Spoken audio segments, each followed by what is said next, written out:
নমস্কার, যুবশক্তি বাংলায় আপনাদের সকলকে স্বাগত। 21শে জুলাই শহীদ স্মরণকে ঘিরে শুরু হয়েছে সোশ্যাল মিডিয়ায় তুমুল রাজনৈতিক বিতর্ক। কালীঘাট তৃণমূলের শহীদ স্মরণে মমতা বন্দ্যোপাধ্যায় এবং কল্যাণ বন্দ্যোপাধ্যায়ের মধ্যে প্রকাশ্যে মতবিরোধ দেখা যায়। সেই মতবিরোধ নিয়েই মঙ্গলবার রাত্রে কল্যাণ বন্দ্যোপাধ্যায় ফেসবুকে একটি দীর্ঘ পোস্ট করেন। সেই পোস্ট নিয়েই শুরু হয়েছে তীব্র রাজনৈতিক আলোচনা।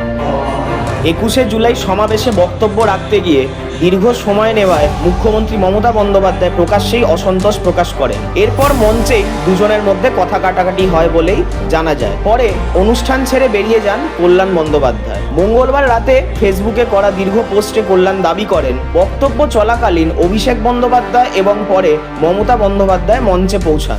দুবারই তিনি বক্তব্য থামিয়ে তাদের স্বাগত জানান।